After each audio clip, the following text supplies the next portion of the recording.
우리 함께 말씀 보겠습니다. 레위기 25장 23절 일단 한 절만 읽을게요. 레위기 25장 23절입니다. 네, 다 찾아놓으신 것 같네요. 같이 읽겠습니다. 시작. 토지를 영구히 팔지 말 것은 토지는 다 내 것임이라. 너희는 거류민이요 동거하는 자로서 나와 함께 있느니라. 아멘.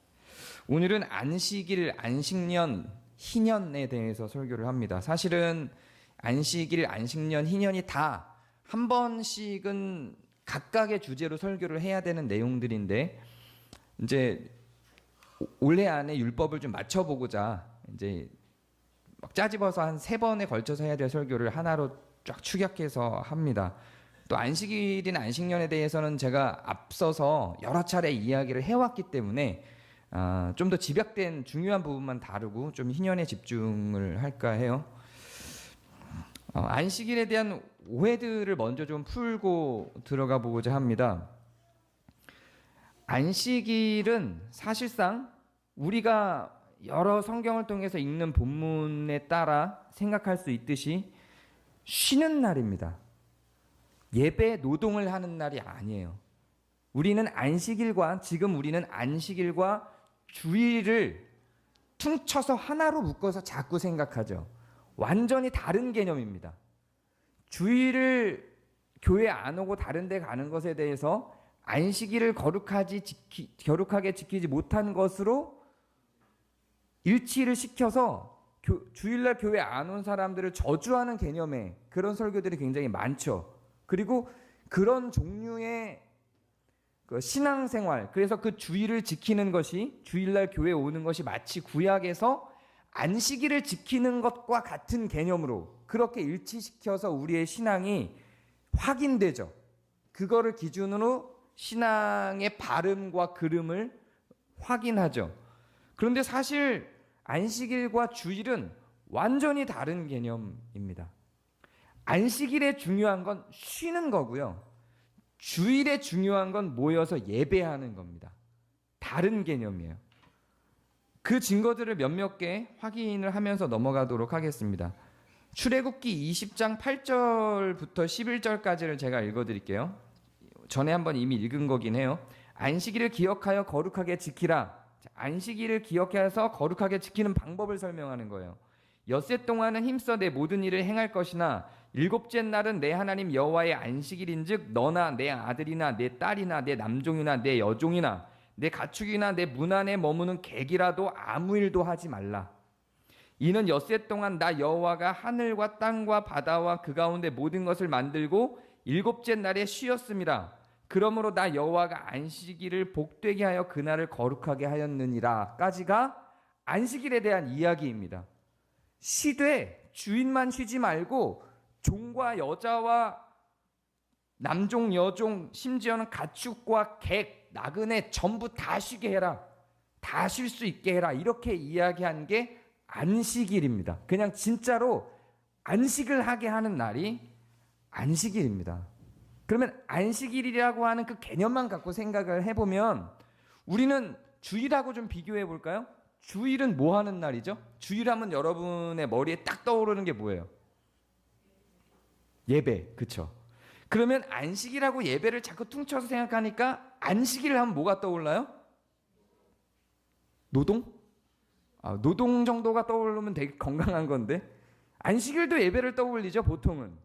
보통은 안식일 그래도 예배가 떠올라요. 근데 안식일하고 예배는, 즉 구약시대로 이야기하면 일종의 성회는 직접적인 연관성은 없습니다. 안식일의 중요성은 그냥 재밌게 놀고 쉬는 거예요.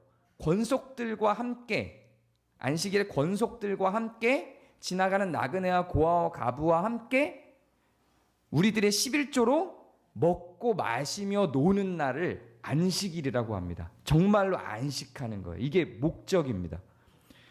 자, 그런데 그렇지 않아 보이는 요절들이 있어요. 이런 주장을 하면 이렇게 반대를 합니다. 아니야, 안식일을 성회로 공포했어. 그래서 안식일에는 우리가 얘기하는 예배와 같은 성회를 하는 게 맞아. 이렇게 주장을 하시는 분들이 있죠. 그 근거가 되는 말씀이 레위기 23장 3절이에요. 엿새 동안은 일할 것이요 일곱째 날은 쉴 안식일이니 성회의 날이라 이렇게 이야기를 합니다. 너희는 아무 일도 하지 말라. 이는 너희가 거주하는 각처에서 지킬 여호와의 안식일이니라. 그러니까 안식일이니 성회의 날이라 이렇게 이야기를 하니까요. 안식일에 성회하는 거 맞잖아 이렇게 생각을 하죠. 근데 요절 하나만 보면 안 되죠. 매 안식일에 이렇게 성회로 지켰냐? 그렇지는 않거든요.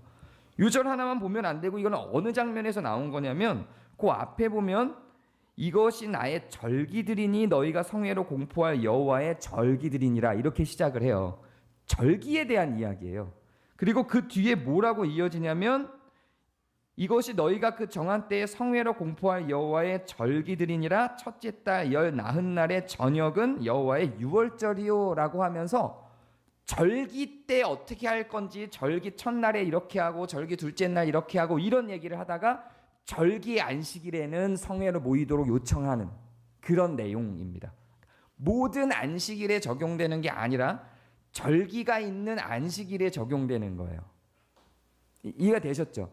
그래서 안식일에 성회로 모여요. 모이기는 성회로 모이는데 모든 안식일에 모든 사람들이 다 그렇게 성회로 모이도록 요청받는 구조가 아니에요. 다른 안식일에는 원래는 쉬었어요. 그냥 권속들이 함께 먹고 마시며 쉬었어요. 그리고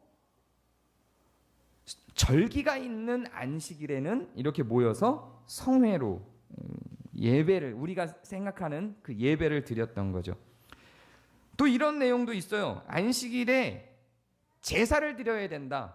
그러니까 제물을 드려야 된다. 이게 이제 헌금으로 이어지게 되죠. 그 근거 요절이 민수기 28장 10절입니다. 이렇게 나와요. 이는 상번제와 그 전제 외에 매 안식일의 번제니라.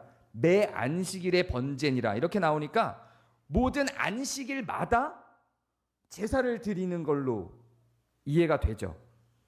지금 제가 읽은 민수기 28장 10절은 어떤 장이냐면 아론과 모세에게 향해서 하는 말들이에요.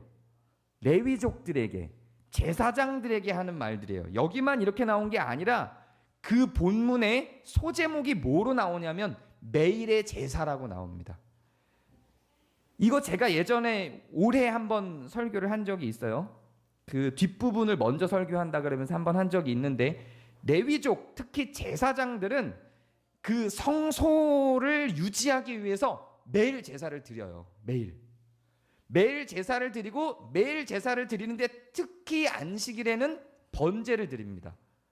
그냥 일반화되어 있는 모든 백성들을 향한 게 아니라 그 성소를 유지시키기 위한, 그 성소를 거룩하게 유지시키기 위한 직무를 맡은 자, 즉 제사장들에게 내린 명령이에요. 이것은 성도의 의무로서라기보다 성소를 유지시키기 위한 방편으로서 제안한 율법입니다. 구분이 되나요? 이스라엘 백성들이 매일 가서 제사를 했다는 게 아니에요.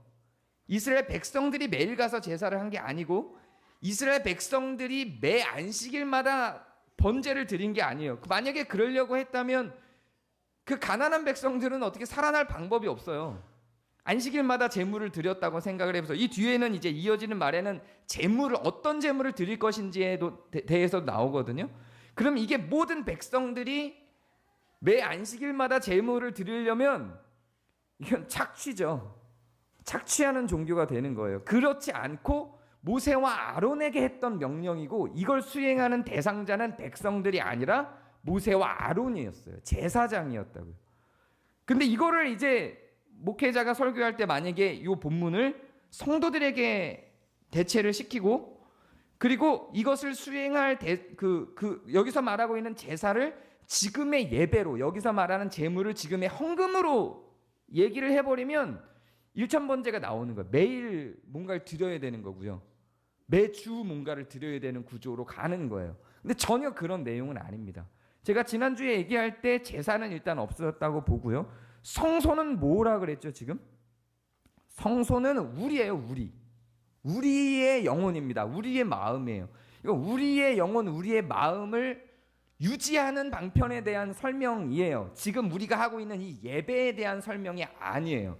우리의 마음이 거룩한 곳이고 이것을 매일 일종의 거룩한 상태로 정화하도록 요청하는 내용으로 굳이 지금과 연결시킨다면, 연결 안 시키고 이때는 이랬다 이렇게 그냥 봐도 되는데 굳이 지금과 연결을 시킨다면 이때의 성소는 지금은 없어요. 성소를 유지하기 위한 법은 사실 지금은 의미가 없고 그 법을 지금 유지시키려고 하면 우리를 유지시키는 거예요. 이렇게 매일 하나님의 말씀 앞에 서서 매일 우리를 깨끗게 하는 거죠. 제사의 의미가 우리를 깨끗게 하는 거니까.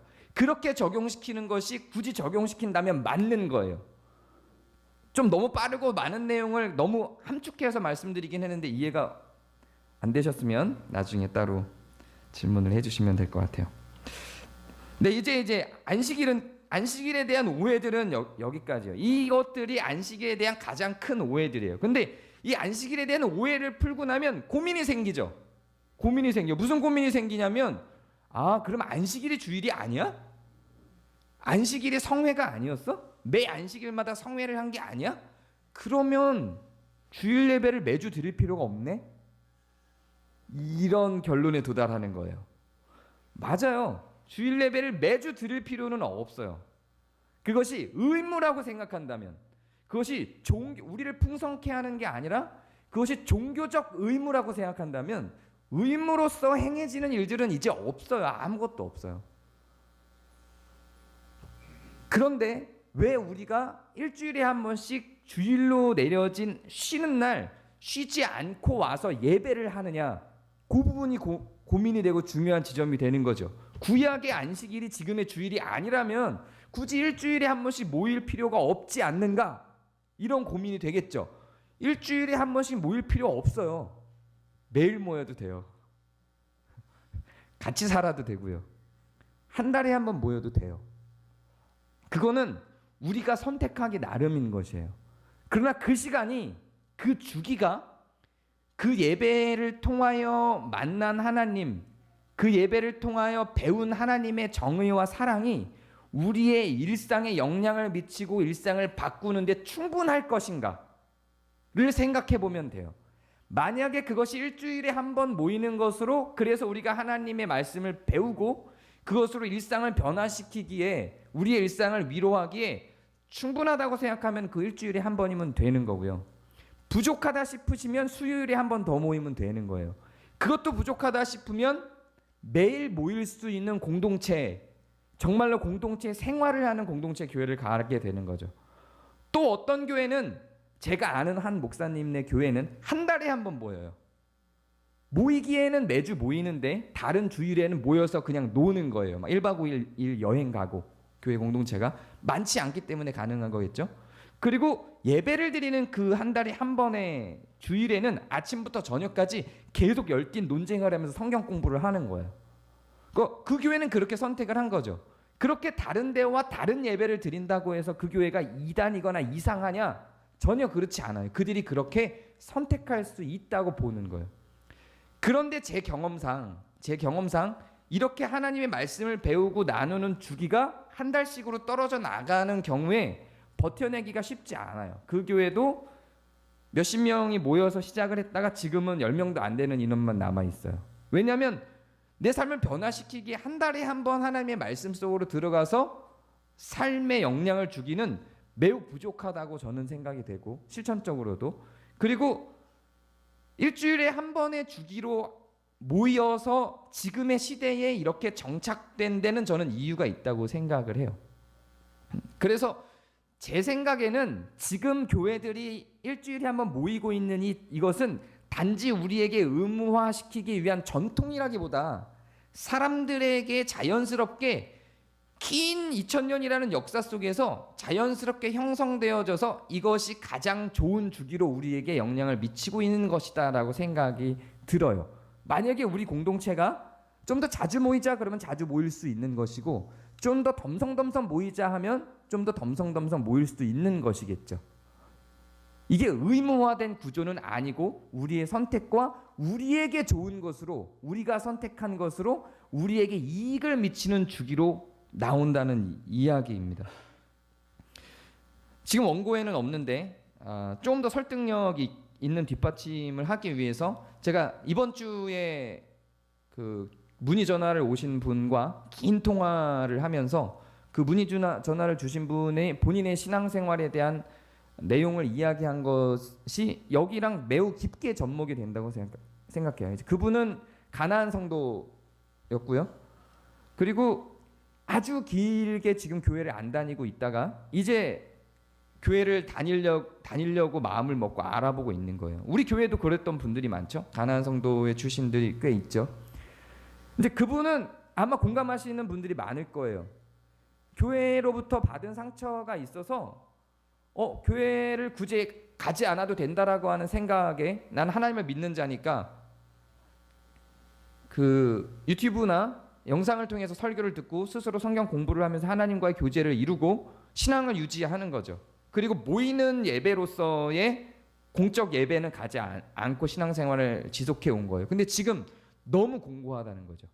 함께 하나님에 대해서 이야기할 사람들이 필요하다. 공동체가 필요하다라는 걸 너무 간절하게 이야기를 해요. 나와 같은 신앙을 고백하고 이야기하는 사람을 만나서 나누고 싶다는 거죠. 이 이야기를 하고 싶다는 거예요. 종교적 의례가 아니라 지금 내가 공부하고 듣고 하는 이 말씀들을 만나서 이야기를 하고 싶다는 거예요. 그런 목마름들이 어떤 지점에서 반드시 생겨요. 우리가 숨을 쉬면은 숨 쉬는 것에 대한 소중함, 공기의 소중함을 모르잖아요. 물을 주기적으로 먹어주면 물에 대한 소중함을 모르듯이 이 예배, 우리가 함께 모여서 하나님에 대해서 나누는 일주일이라고 하는 주기가 우리의 공고함을, 영적 공고함을 가까스로 저는 해결시켜 나가는, 해소시켜 나가는 어떤 주기이다라고 생각을 해요. 여기에는 저는 안식일이라고 하는 일주일을 기점으로 하나님이 쉬신 이유도 어느 정도는 영향을 준다고 생각을 해요. 또 하나의 매우 중요한 이유는 뭐냐면 우리가 일주일에 한번 모여야 되는 이유는 안식일로 대치돼서 의무화되기 때문이 아니라 이유가 없지 않고 그렇게 된 이유는 유대 시대에 있었던 회당교회의 전통을 따랐기 때문에 그래요. 회당교회가 어떻게 진행이 됐냐면 회당교회에서의 역할은 가르침이었어요. 교육의 효과였어요. 예루살렘 성전을 사용할 수 없게 되면서 유대인들은 예루살렘 성전에서 예배를 드릴 수 없게 되자 회당으로 모이기 시작을 했어요. 회당으로 모여서 뭘 했냐면 말씀을 누구든지 꼭 랍비만이 아니더라도 누구든지 나와서 말씀을 나눌 수 있는 공간, 그리고 누구든지 와서 기도할 수 있는 공간, 찬양할 수 있는 공간으로 회당을 만들고 그 회당으로 주기적으로 모인 게 일주일에 한 번씩 모인 거죠. 그리고 안식일 전날에는 반드시 집에서도 가능하지만 보통은 회당으로 나와서 아버지가 자기의 자녀들을 데리고 나와서 성경을 강론해요. 근데 여기에서 여러분들이 익숙하게 알고 있는 용어인 하브루타가 등장을 하는 거예요. 그냥 강론만 하는 게 아니라 이걸 아버지가 성경에 대해서, 여기서의 성경은 구약이었겠죠. 유대인들의 성경이었겠죠. 성경에 대해서 이야기한 부분에 대해서 아들이 배우고 그냥 다 흡수만 하는 게 아니고 아들도 다른 의견을 낼 수 있고 아들의 해석을 또 이야기하는 거예요. 그러니까 6살, 7살 요 어릴 때부터 자기의 해석을, 성경에 대한 자기의 해석을 이야기하는 훈련이 되는 거죠. 그럼 아버지는 또 아들의 해석에 대한 반박을 해요. 아들도 아버지에 대한 해석에 대한 반박을 해요. 그렇게 어릴 때부터 성경을 훈련하는 거죠. 그 주기가 일주일에 한 번이었고 그 전통 속에서 안식일에 예배를 드리는, 그러니까 안식일 다음날 예배를 드리는 게 자리를 잡았죠. 신학적으로는 안식 후 첫날이라고 하는 성경의 예수 그리스도의 부활을 기점으로 제자들이 그 안식 후 첫날이라고 이해되는 지금 우리의 주일에 제자들이 모여서 예배한 것들에 대한 전통으로 이어간 거예요. 이런 많은 해석들 속에서 주일에 모이는 것이 가까스로 우리의 신앙을 연명하는데, 우리의 삶에 영향을 미치는 신앙을 연명하는데 좋은 주기다라는 판단 속에서 정착이 된 거예요. 만약에 그 주기가 한 달로 예상이 됐다면 그렇게 됐겠죠. 그러면 이스라엘 백성들의 경우는 성회가 절기에만 있었다고 했는데 그것으로 일상을 유지할 수 있는 그런 주기가 가능했는가? 근데 이스라엘 백성들의 경우는 우리랑 매우 다릅니다. 절기가 지난주에 얘기한 것처럼 하루하고 끝나지 않고요. 7개의 절기 중에 3개의 절기는 일주일씩 모였어요. 일주일씩. 그 매일 모여서 매일 성회가 있었던 거예요. 매일 가르침이 있었던 거고 매일 제사가 있었던 거죠. 그런 그 절기 전체에 한 번 성회를 하는 절기가 있고 매일 성회를 하는 절기가 있어요. 절기마다 조금 다르지만 지금 우리가 일주일에 한 번 한두 시간 예배하고 끝나는 구조하고는 굉장히 달랐죠. 그러니까 그 절기가 이스라엘 백성들에게 미치는 영향은 적지 않았어요. 그렇기 때문에 우리에게 기준 삼아서 이야기하는 것은 좀 다르다고 생각해요. 그리고 성경을 교육하는 그 역할을 교회 혹은 공동체 전체가 감당하기보다 그에 앞서서 부모들이 다 충분히 그것을 감당을 했죠. 아까 얘기했던 하브르타처럼 부모들이 자녀들을 매 안식일 전날 모여서 이 역할들을 감당을 한 거예요. 가정 단위로 계속. 그래서 가정의 가장이 지난번에 제가 얘기한 구약 시대 예배 모양에서 나온 것처럼 에스라 선지자가 에스라 학사가 설교한 것을 앞에 있던 교사들이 듣고 대중 속으로 들어서 가르친 것처럼 가장들이 배워온 하나님의 말씀을 자기의 가족들에게 강론하고 그 강론으로부터 질문을 받는 그러한 작업을 매주 안식일 전날에 행한 거예요. 그러니까 우리가 주일날 해야 되는 말씀에 대한 이해나 말씀에 대한 교육보다 훨씬 더 많은 양의 훨씬 더 타이트하게 이스라엘은 진행을 했죠. 우린 이제 지금 그거 안 하잖아요. 그러니까 주일날 한번 모이는 것으로는 사실은 이 구약시대 이스라엘 백성들과 비교한다면 매우 부족하죠. 그러나 이것이 의무화된 예배와 구약시대의 의무화된 제사와 지금 우리의 예배를 일치시키는 방식으로는 가지 말자는 거죠. 이렇게 이야기하는 중요성은 뭐냐면 이 예배가 누림이지 의무가 아니라는 거예요. 안식일은 의무였어요. 그래서 안식일을 주일로 대체하는 건 의무가 돼요. 자꾸 우리를 공포로 몰아넣는 어떤 구조가 되고 우리가 이걸 안 지켰을 때 저주를 하는 사람들에 대한 말의 근거를 제공하는 이상한 논리를 가져오게 되죠. 그렇지 않다는 걸 이야기하는 거예요. 그렇지 않다는 거예요. 이거는 우리가 필요해서 우리의 필요에 의해서 우리의 갈급함과 우리의 간절함에 의해서 만들어지는 행해야 하는 혹은 행하고 있는 우리의 의식이에요. 하나님과 우리 공동체의 만남인 겁니다. 그래서 안식일과 주일을 분리시키고 주일을 안식일과 별개인 우리의 주일로서 이해하고 새롭게 주일에 대한 정의를 정착시켜 나가는 게 매우 중요합니다. 성경에는 주일에 대한 내용이 없어요. 그래서 주일을 강조하기 위해서 고민하다 보니까 자꾸 안식일을 끌고 오는 겁니다. 그렇지 않습니다. 지금 우리에게 정말로 필요한 주일에 대한 개념을 우리가 잡아나가야 돼요. 이제 안식일과 주일에 대해서는 이제 어느 정도 조금 정리가 됐을 거라고 생각이 돼요. 그 다음 안식년에 대해서 희년을 해야 되는데 안식일을 너무 오래 이야기를 했네요. 이렇게 길었군요, 내용이. 원고에도 안식일이 반을 차지하긴 해요. 늘 실패해요. 빨리 진행을 할게요. 안식년에 대해서는 이렇게 기록을 하고 있어요. 오늘 우리가 읽은 레위기 25장의 전반부가 안식년에 대한 내용이고 후반부가 희년에 대한 내용입니다. 제가 그냥 안식년에 대한 거 한 절만 읽어드릴게요. 다 읽어드리고 싶지만 좀 지루할 수도 있고 시간도 많이 없어서. 안식년의 소출은 6절이에요. 25장 6절. 안식년의 소출은 너희가 먹을 것이니 너와 내 남종과 내 여종과 내 품꾼과 너와 함께 거류하는 자들과 내 가축과 네 땅에 있는 들짐승이 다 그 소출을 먹을 것을 삼을지니라. 이렇게 기록해요. 안식년에는 땅을 1년 동안 쉬게 하는 거예요. 너희는 일주일에 한 번 쉬지. 땅도 쉬게 해줘야 돼. 7년에 한 번. 1년 동안. 그래서 그 1년 동안은 아무 일도 하지 않아요.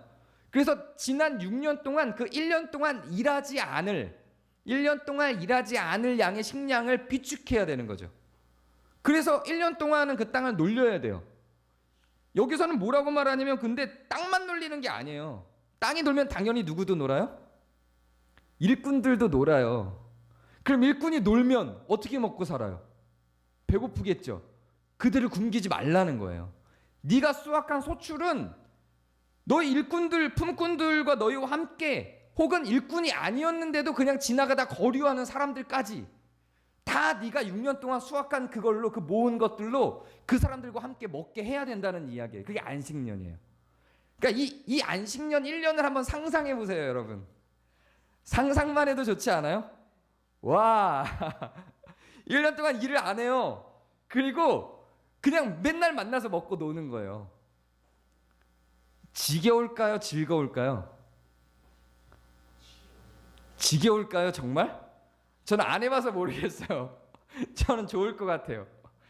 분명한 거는 그 1년 동안 푹 쉬고 나면 다시 일할 수 있는 에너지는 확실히 충족이 될 것 같아요. 땅도 마찬가지일 거고요. 땅이나 사람이나 그럴 것 같아요. 그래서 그 6년을 또 신나게 일할 수 있는 어떤 근거가 되겠죠. 그게 안식년이었어요.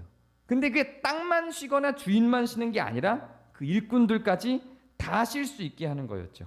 지금 안식년에 대한 상상을 하면서 여러분이 좀 기뻤잖아요. 사실은 안식일도 그런 개념인 게 맞아요.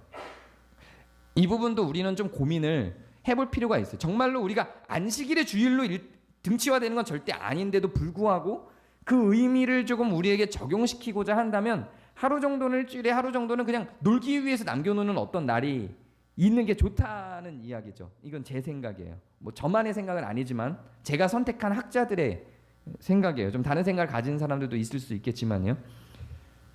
오늘은 그 주제가 아니니까 넘어가지만 저는 고민이 조금 돼요. 어떻게 주일을 좀 더 재밌고 즐겁게 우리가 신나게 막 그 왜 매주 주일이 추억이 될 수 있게 만들 수 있을까?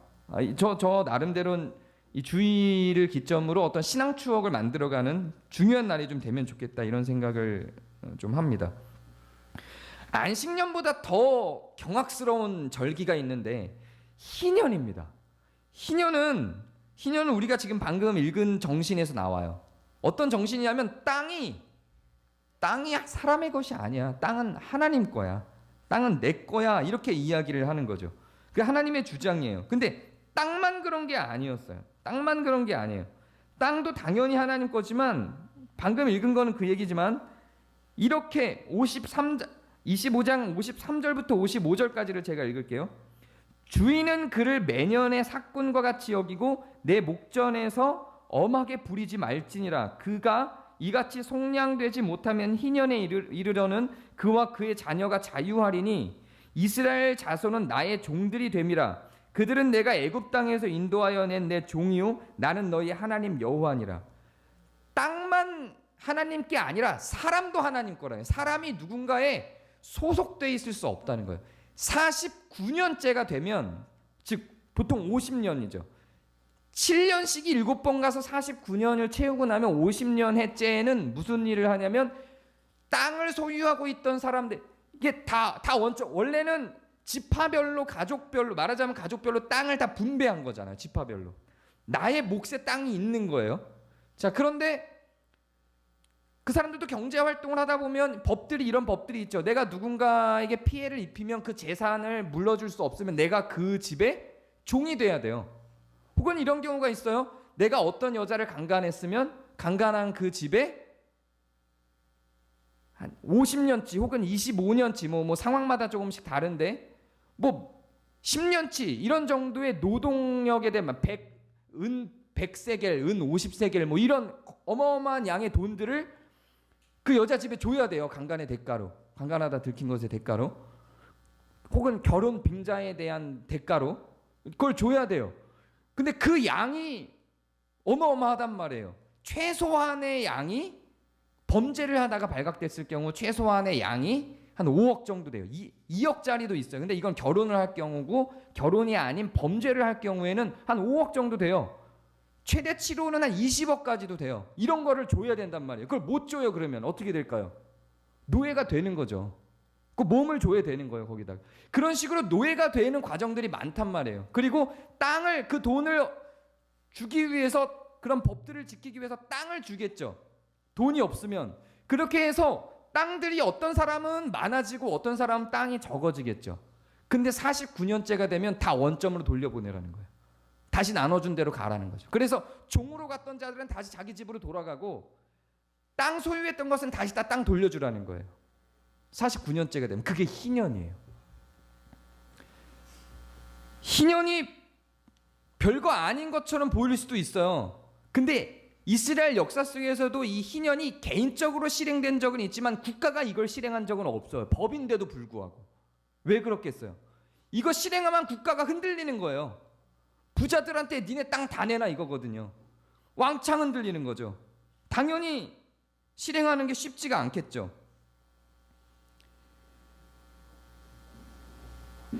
우리가 좀 고민을 해봐야 될 지점들이 있어요. 이 희년이 우리하고 전혀 상관없는, 지금의 우리가 전혀 의미 없는, 그냥 옛날 구약시대에만 있었고 지금 우리는 실천할 필요가 없거나 실천할 수 없는 그런 종류의 법인가?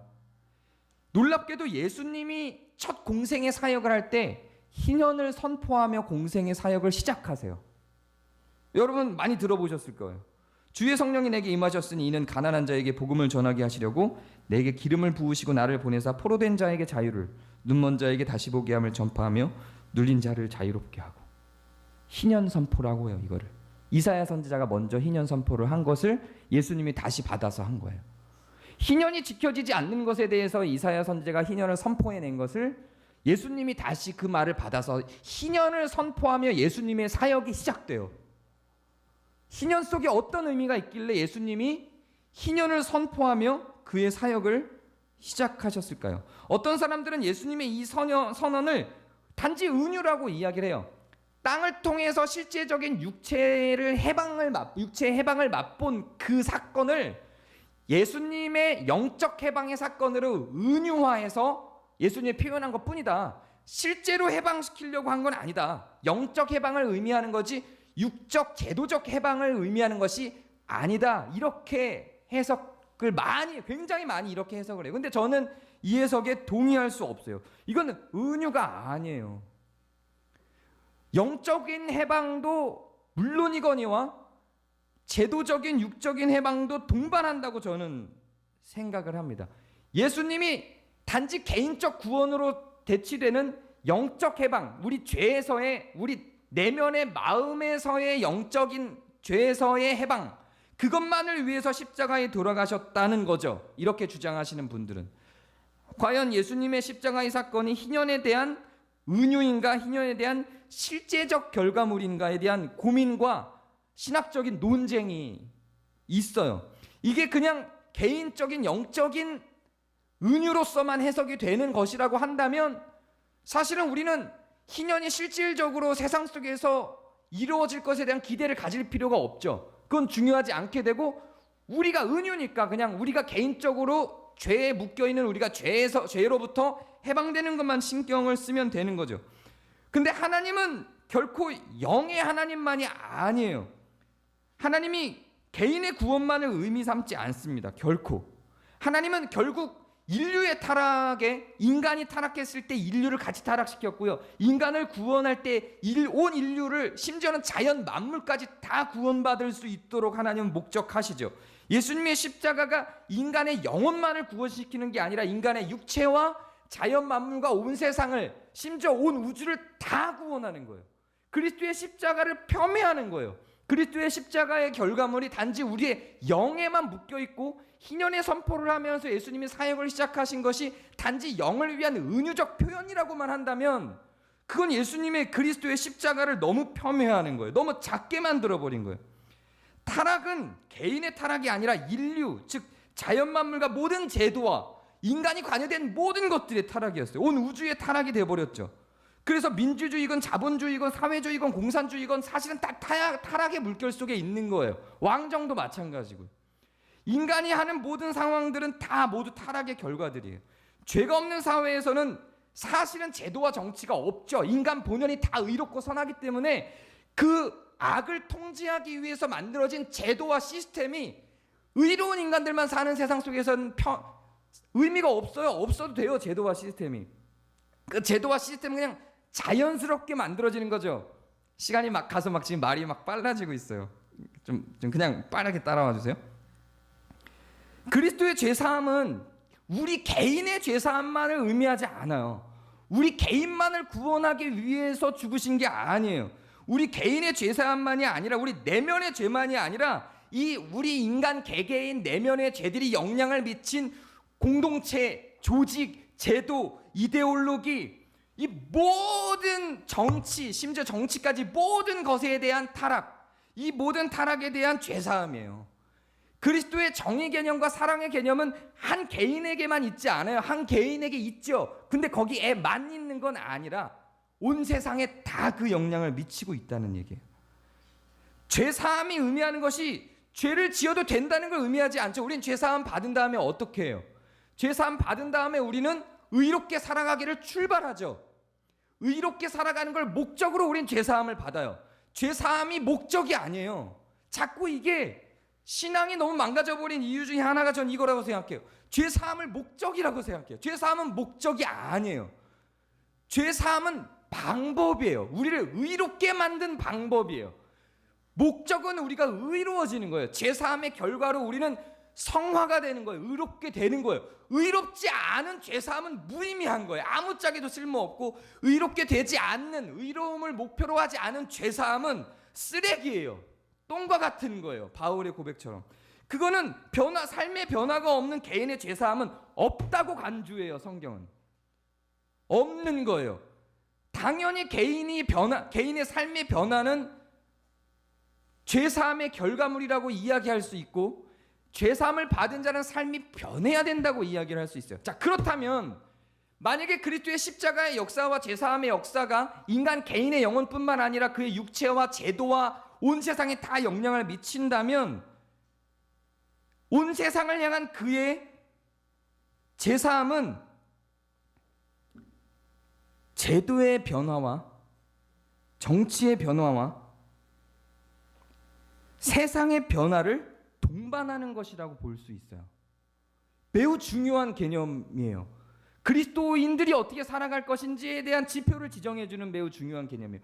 우리는 우리 개인이 그리스도로부터 죄사함을 얻고 우리가 의롭게 살아가야 된다는 이해는 있죠. 근데 이 온 세상이 그리스도의 죄사함의 은혜를 입고 이 온 세상이 의로워져야 된다는 개념이 없어요. 이게 있어야 되는 거예요. 우리만 의로워지는 게 아니고 나 개인만 의로워지는 게 아니라 세상도 의로워져야 되는 거. 그리스도의 죄사함의 결과로, 그리스도의 십자가 사역의 결과로 세상도 의로워져야 되는 것이고, 그리스도인들은 나만 의로워지는 것이 아니라 세상이 의로워지게 하는 방편으로도 살아가는 거예요. 지금 제가 강론한 이 내용은 모든 신학이 다 동의하지는 않아요. 개혁주의라고 하는 것만이 동의하는 거예요. 근본주의, 특히 세대주의로 주장되는 휴거라든가 여러 종말론을 낳았던 그 세대주의로 대변되는 사람들의 주장은 이 세상은 점점 악해져요. 점점 악해져서 크리스찬들이 살기가 점점 힘들어지고 크리스찬들은 계속 핍박을 받고 나중엔 죽음에 이르는 결과로 종말을 이끌어가요. 근데 개혁주의자들은 그렇게 이야기하지 않아요. 의로워지는 거예요. 하나님의 뜻이 거기에 있어요. 나만 의로워지는 게 아니라 세상도 의로워지는 거죠. 그걸 목표로 하지 않는다면 그리스도의 죽음은 너무 초라한 거예요. 그리스도의 죽으심은 그렇게 초라하지 않다는 거죠. 그렇지 않으면 성경이 정치적 제도적에 가까운, 제도적 개혁에 가까운 이런 안식년이나 희년과 같은 제도를 성경에다가 왜 기록을 할까요? 하나님의 제도에 관심이 없고 인간의 내면에만 관심이 있다면 성경은 왜 끊임없이 법을 이야기하고 제도를, 심지어 정치를 이야기할까요? 성경이 정치로부터 멀어져 있지 않아요. 성경은 계속 정치를 이야기해요. 법을 계속 이야기해요. 제도를 이야기한다니까요. 의로움을 유지시키고 사랑을 풍성하게 만들기 위해서 제도를 계속 이야기해요. 성경은 법을 이야기하죠. 정치를 이야기해요. 그걸 떠나 있지 않아요. 성경이 자꾸 우리 내면으로만 자꾸 파고든다고 생각을 해요. 종교가 그렇지 않아요. 기독교는 최소한 제도로, 우리 내면의 변화로부터 제도의 변화를 계속해서 향해서 나아갑니다. 예수 그리스도의 십자가가, 그의 죽음이 목적이 아니었다는 얘기예요. 예수님의 죽으심이 목적이었다고 자꾸 생각해요. 예수님이 왜 오셨을까요? 예수님이 죽기 위해 오셨다고 자꾸 우리는 생각해요. 맞아요. 어떤 측면에서는 그 표현이 감동을 주죠. 근데 예수님의 최종 목적이 그의 죽으심이었으면 부활은 의미가 없어요. 승천도 의미가 없죠. 근데 왜 성경이 부활과 승천에 그렇게 큰 가치를 둘까요? 죽으심이 목적이었던 게 아니에요. 그건 방편이었어요. 그분의 목적은 온 세상으로 사랑과 정의로 충만케 하는 의로움을, 사랑을 이 세상에 만들어내는 것이 목적이었고, 다른 방법이 없었어요. 하나님이 죽으셔야만 됐던 거예요. 그걸 이루기 위해서. 그래서 죽으신 거지. 죽으심 이후, 그의 죽으심 이후에 대한 상상은 없어요. 한국교회에 신앙적 상상력이 없어요. 그리스도의 죽으심에 다 매몰돼 버렸어요. 거기 그분의 죽으심에 대한 슬픔에 다 매몰돼서 그분이 왜 죽으신지에 대해서는 잊어버렸어요. 가르쳐지지도 않고 생각하고 싶지도 않고 생각할 필요도 없고 우리는 그의 죽으심에 공감하면 되는 것으로 자꾸만 신앙생활을 하죠. 그렇지 않아요. 왜 죽으셨는지를 생각해야 돼요. 의로움 때문에 죽으신 거예요. 죄 때문에 죽으신 거예요. 그러면은 의로움을 우리는 고민하면서 그 의로움이 가득 차 있는, 의로움이 풍성한, 사랑이 풍성한 세상을 꿈꾸고 그 나라를 만들고 실현하기 위해서 걸어가는 게 그의 죽으심에 대한 이해를 갖고 있는 사람들의 행동들이 되는 거예요. 그래서 의를 만천하에 회복시키고 사랑에 충만하게 하기 위해 우리로부터 시작해서 그의 꿈꾸시는 나라가 이 땅에 실현되게 하기 위해 움직이는 사람들이 성도들이고, 그것이 그리스도의 십자가를 이해하고 있는 사람들의 걸음이에요. 만약에 그렇지 않고 정말로 그리스도의 십자가 단지 우리의 내면적 구원에만 한정돼 있다면 못하러 희년과 안식년 같은 정치적 제도와 율법들을 기록했겠어요. 그리고 그리스도가 왜 오셔서 처음으로 선포한 내용이 희년이었겠어요. 그게 그분의 사역의 목적이었던 거예요. 희년이. 그분은 그 자신의 죽으심을 통해서 이런 세상을 원하셨던 거고 이런 세상을 가르치셨던 거예요. 종이 없는 세상, 차별이 없는 세상, 고아나 과부나 나그네나 종이나 난민까지도 다 한 밥상에서 같이 권속으로 누리며 먹고 살 수 있는 세상. 그게 그리스도가